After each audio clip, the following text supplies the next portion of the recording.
স্বপ্নের উড়ানে উড়েছিলেন, কারণ কত স্বপ্ন নিয়ে কত আশা নিয়ে তারা যে পৌঁছতে চাইছিলেন গন্তব্যে সেটা স্পষ্টই হয়ে যাচ্ছে পরিবার পরিজনদের কথায়। আমরা জানি কিছুক্ষণ আগেই আহমেদাবাদে ঘটনাস্থল পরিদর্শনে গিয়েছিলেন প্রধানমন্ত্রী নরেন্দ্র মোদী, গ্রাউন্ড জিরোতে গিয়েছিলেন প্রধানমন্ত্রী, কথা বলেছিলেন জখমদের সঙ্গে এবং সেই সঙ্গে আহত সেই ব্যক্তি যিনি একমাত্র জীবিত যাত্রী ওই ভয়াবহ, ওই বলা যেতে পারে অভিশপ্ত বিমানের, এবং তার সঙ্গে তিনি যেমন কথা বলেন, ঘটনাস্থল ঘুরে দেখেন, সিভিল হাসপাতালেই রয়েছে ভয়াবহ বিমান দুর্ঘটনায় যাত্রীদের নিথর দেহ, পোড়া ঝলসানো দেহ চেনার উপায় নেই, তাই শনাক্তকরণের জন্য ডিএনএ পরীক্ষা হচ্ছে। এখনো পর্যন্ত 140 জনের ডিএনএ সংগ্রহ করা হয়েছে। পরিজনরা রয়েছেন ওই সিভিল হাসপাতালে এবং সেখানেই আজকে যান। আপনারা দেখতে পাচ্ছেন সেই মুহূর্তের ছবি যখন একমাত্র জীবিত যাত্রী তার সঙ্গে কথা বলছিলেন নরেন্দ্র মোদী। আপনারা দেখছেন সেই মুহূর্তের ছবি। সরাসরি কথা বলবো, আমাদের সঙ্গে এই মুহূর্তে রয়েছেন আমাদের প্রতিনিধি গ্রাউন্ড জিরো থেকে রাজীব চক্রবর্তী। রাজীব, নরেন্দ্র মোদী তিনি ঘটনাস্থল ঘুরে দেখেন, সিভিল হাসপাতালে যান, আহতদের সঙ্গে কথা বলেন, জীবিত যাত্রীর সঙ্গে কথা বলেন এবং মৃতের পরিবারের সঙ্গে কথা বলেন। সব মিলে তুমি গ্রাউন্ড জিরোতে রয়েছো, এই মুহূর্তে সেখানে কি চলছে? উদ্ধার কাজের বিষয়ে একটু জানতে চাইবো। উদ্ধার কাজ কি পুরোপুরিভাবে হয়ে গেছে?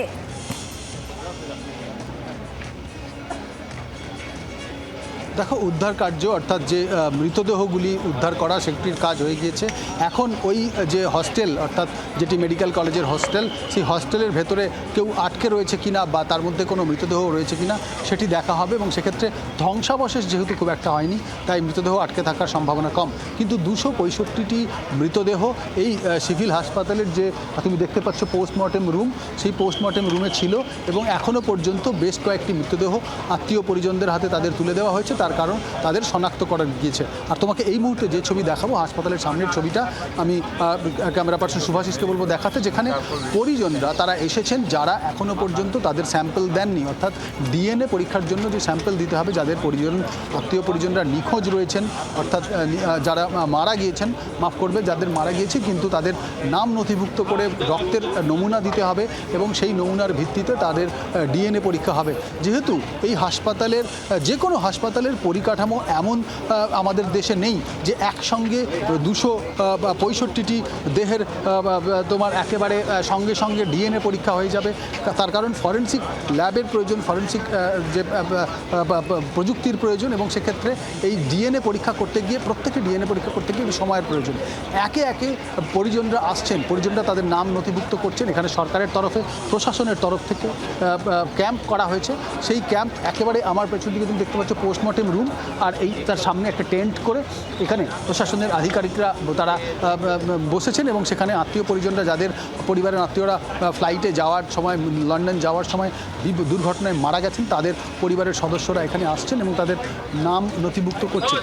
আমি তোমাকে দেবো এখন এই মুহূর্তে কত नॉट आइडेंटिफाई, वो 5 डिग्री 5 डिग्री बर्न है, तो जैसे डीएनए सैंपलिंग हो जाएगा उसके बाद में ये सब हैंड ओवर की जाएगी। 5-6 की हुई है, जो मतलब वो रिकग्नाइज कर सके ऐसा फेस होगा या कुछ होगा, इसलिए वो डॉक्टर व्यवस्था ने उनको किया है। सर, बट कुछ फैमिलीज बहुत टाइम से वेट कर रही है। हाँ, एक्चुअली क्या है कि 12 घंटे बहुत सारी जो डेड बॉडी है वो unidentified, you can't even imagine कि वो लड़का है या औरत है या मर्द है। तो ऐसे में डीएनए प्रोफाइलिंग का सहारा लिया जाता है और डीएनए प्रोफाइलिंग की प्रोसीजर सब खत्म हो गई है। ऑन द बिहाफ ऑफ जो पैसेंजर जो है उनके बिहाफ से हो गई है, मतलब उनकी तरफ से हो गई है। अब रिलेटिव सारे आएंगे, वो जब देंगे उसके बाद में 72 घंटे का, जैसे उन्होंने बोला है डॉक्टर ने, तो वो जैसे होगा दोनों का मिलाप करके डेड बॉडी जितना हो सके एज सुन एज पॉसिबल उनको जल्दी दिया जाएगा। सर, कितने लोग आए, कितने लिस्ट आपने बनाई है अभी तक, कितने रिलेटिव्स आए हैं यहाँ पे? 250 तक की डेड बॉडी है, उनका डीएनए प्रोफाइलिंग हो गया है। और रिलेटिव्स आपके पास कितने आए हैं इंक्वायरी? हाँ, रिलेटिव हमारे पास तकरीबन 212-13 तक आए, अभी जो चालू है। इंडिया एंड अब्रॉड, बाहर से भी आए हैं, कहाँ से लोग आए हैं? आ रहा है रिलेटिव? हाँ, अभी भी रिलेटिव आ रहे हैं, ज़्यादातर इंडिया के ही है लेकिन बाहर से है, अलग अलग स्टेट से है, ऐसा है। सर, प्रोसीजर क्या कर रहे हैं जब रिलेटिव आ रहे हैं, तब आप लोग क्या कर रहे हैं? ठीक है, जब रिलेटिव आ रहे हैं तो जो रिलेटिव है, जो ब्लड रिलेशन में है, उनका डीएनए प्रोफाइलिंग लिया जाता है ताकि वो डेड बॉडी उनको हैंड ओवर दे जाए, वो जितना हो सके इतना जल्दी हो जाए। सर, डीएनए प्रोफाइलिंग में कितना समय लगता है? 72 घंटे का उन्होंने बोला है कि भी इतने में FSL में होता है, जितना जल्दी आएंगे उतना जल्दी होगा। ठीक सर क्या अभी भी सर्च एंड रेस्क्यू वहाँ पे चल रहा, वहाँ बॉडीज मिल रही है? একেবারেই তুমি দেখতে পেলে যে চিরাগ গোসাই পুলিশ ইন্সপেক্টর তিনি বললেন যে 212-13 জনের এখনো পর্যন্ত এসে গিয়েছেন, তারা নাম নথিভুক্ত করেছেন, তাদের স্যাম্পল অর্থাৎ রক্তের নমুনা সংগ্রহ করা হয়েছে এবং বাকিরা একে একে আসছেন। এখন যখন আমরা রয়েছি এখনও অনেক পরিজন আসছেন, তারা তাদের যে রেজিস্ট্রেশন অর্থাৎ যে গুরুত্বপূর্ণ বিষয়গুলি, তারা সম্পর্কে কে হন যিনি মারা গিয়েছেন, তার সম্পর্কে কে হন, ব্লাড রিলেশন কী রয়েছে জানার পর নথিভুক্ত করছেন এবং ভেতরে পাঠানো হচ্ছে স্যাম্পল তাদের সংগ্রহ করার জন্য, রক্তের নমুনা দেওয়া হচ্ছে। বাংলার আওয়াজ, বাঙালির আবেগ, জি 24 ঘন্টা।